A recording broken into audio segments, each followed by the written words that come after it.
1.99 square minus 0.99 square divided by 1.99 minus 0.99 all square is equal to എത്രയാണ് എന്നാണ് ഇവിടെ ചോദ്യം.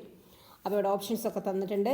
അപ്പോൾ ഇവിടെ നമ്മൾ 1.99 സ്ക്വയർ നമുക്ക് ഇവിടെ ഒന്നുകൂടി എഴുതാം. 1.99 square minus 0.99 square divided by 1.99 minus 0.99 all square എന്നാണ് ഇവിടെ തന്നിട്ടുള്ളത്.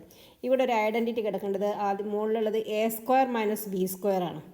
A square minus B square divided by അടിയിൽ A minus B whole square ആണ്.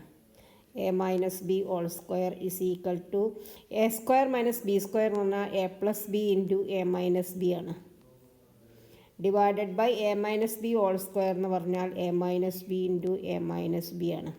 അപ്പോൾ എ മൈനസ് ബി ക്യാൻസൽ ചെയ്തു. അപ്പോൾ A plus B divided by A minus B ചെയ്താൽ മതി. എ പ്ലസ് ബി എന്ന് പറഞ്ഞാൽ എ എന്ന് പറഞ്ഞാൽ എത്രയാണ് 1.99 ഡി പ്ലസ് ബി എന്ന് പറഞ്ഞാൽ 0.99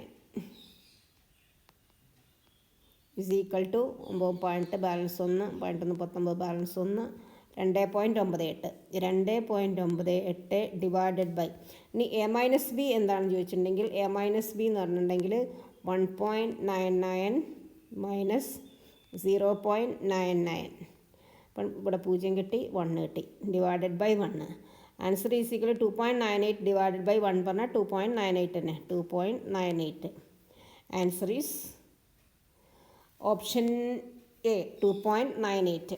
ഓക്കെ, അപ്പോൾ ഇവിടെ നമുക്ക് ഐഡൻറ്റിറ്റി അറിഞ്ഞിരുന്നാൽ വളരെ ഈസി ആയിട്ട് ഈ കണക്ക് ചെയ്യാൻ സാധിച്ചു. ഈ വീഡിയോ ഇഷ്ടപ്പെട്ടെങ്കിൽ ലൈക്ക് ചെയ്യുക, ഷെയർ ചെയ്യുക, സബ്സ്ക്രൈബ് ചെയ്യുക. താങ്ക്